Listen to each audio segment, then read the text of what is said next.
अल्लाह ताला हम सब की ज़िंदगी में ये दिन बार बार नसीब फरमाए।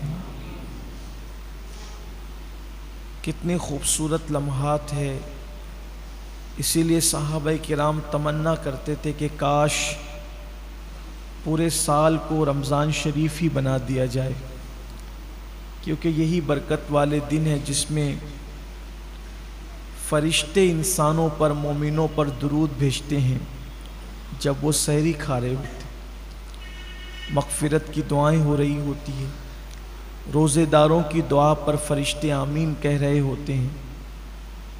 ये बड़े बरकत वाले दिन, अल्लाह इन मुबारक दिनों के सदक़े पूरी दुनिया के मुसलमानों की मुश्किलों को आसान करे, बलाएं दूर फरमाएं, वबाएं दूर फरमाएं। आज सूरतुल बकरा शरीफ की इब्तिदाई आयतों में से एक आया करीमा, जिसमें अल्लाह ताला ने मोमिन की सिफ़त बयान फरमाई। जो मोमिनीन है और कामयाब मोमिनीन, उनकी सिफ़त में से दो सिफ़ात कुरान कहता है, वयुक़ीमूनस्सलाह व मिम्मा रज़क़नाहुम युनफ़िक़ून, कि वो नमाज को कायम करते हैं और अल्लाह की दी हुई रोज़ी से अल्लाह की राह में ख़र्च करते हैं। सिर्फ़ इक़ामत सलाह के हवाले से दो जुमले कहना चाहता हूँ। पूरे कुरान में कहीं भी कुरान ने नमाज पढ़ने का हुक्म नहीं दिया, बल्कि नमाज कायम करने का हुक्म दिया। इक़ामत सलाह, नमाज कायम करना। उसके ज़िम्न में मुफस्सिरीन ने दो बातें लिखी है।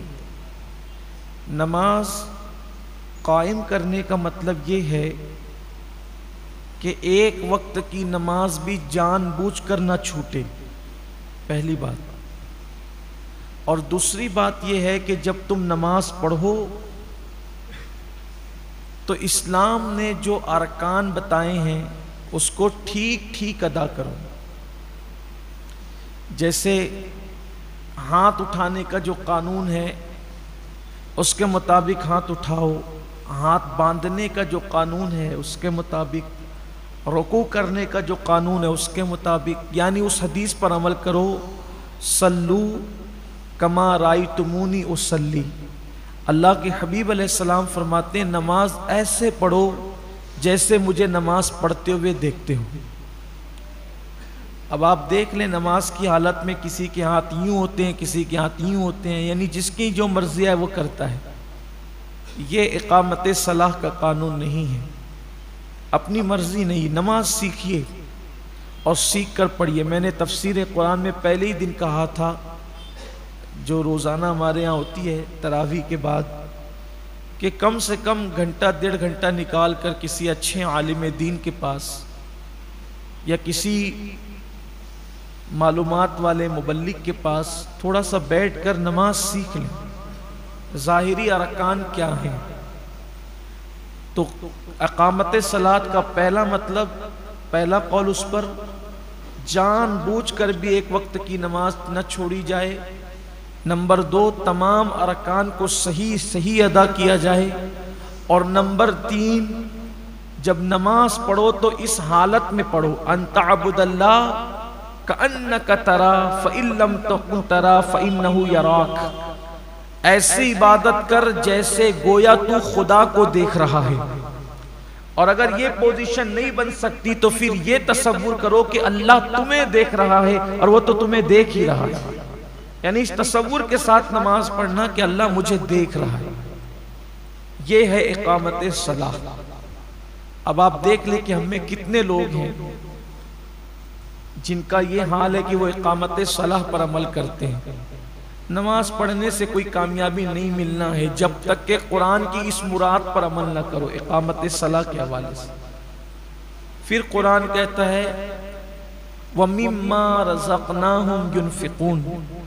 आज मेरा अस्ल उन्वान यही है कि वो अल्लाह की दी हुई रोजी से, देखो कुरान मुकद्दस का लहजा, कुरान का अंदाज, कितनी हिकमत भरे अंदाज में कुरान गुफ्तगू करता है। वमिम्मा रज़क़नाहुम युनफ़िक़ून, और हमारी दी हुई रोजी से, यानी अल्लाह की दी हुई रोजी से वो अल्लाह की राह में खर्च करते हैं।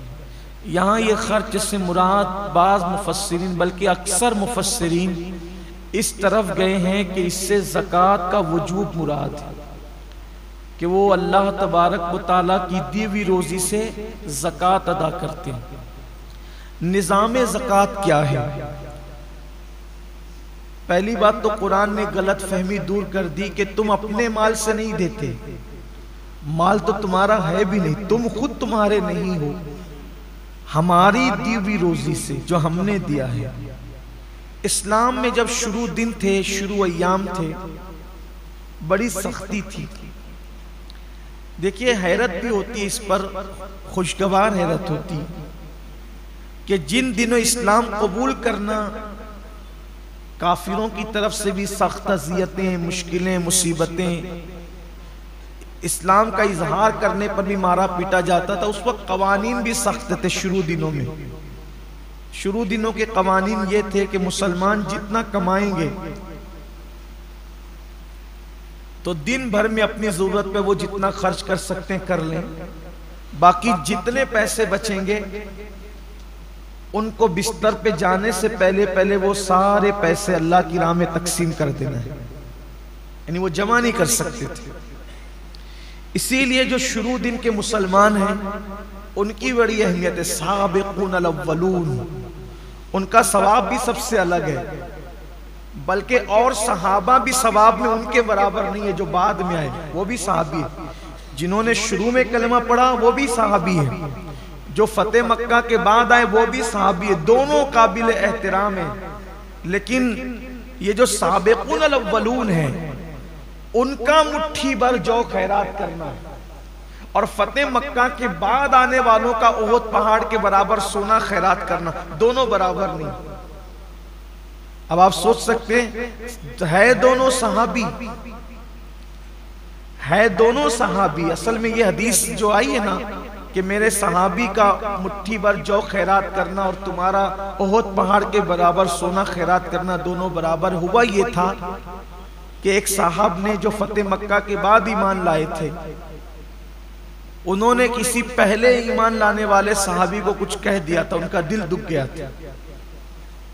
तो उस पर यह हदीस अल्लाह के रसूल अलैहि सलाम ने बयान फरमाई, यानी सहाबा में भी दर्जे हैं। हमारे लिए तो वो सहाबी भी काबिल एहतराम है जिसने एक झलक हुजूर को देख लिया, बस हम जो है वो माज़अल्लाह कोई तकाबुल नहीं कर रहे हैं, सिर्फ बता रहे हैं कि पहले दिन ईमान लाने वालों की साबिक़ून अल-अव्वल, इसीलिए वो जन्नत में भी पहले जाएंगे, वो जन्नत में भी पहले जाएंगे और उनकी बहुत बड़ी शान है जो पहले। उसकी वजह यह है, एक तो काफिरों की तकलीफें उन्होंने झेली, फिर इस्लाम के नाम पे उस वक्त खर्चा किया कि जब इस्लाम का नाम लेने के लिए वो लोग डरते थे, वो साबिक़ून अल-अव्वलून है।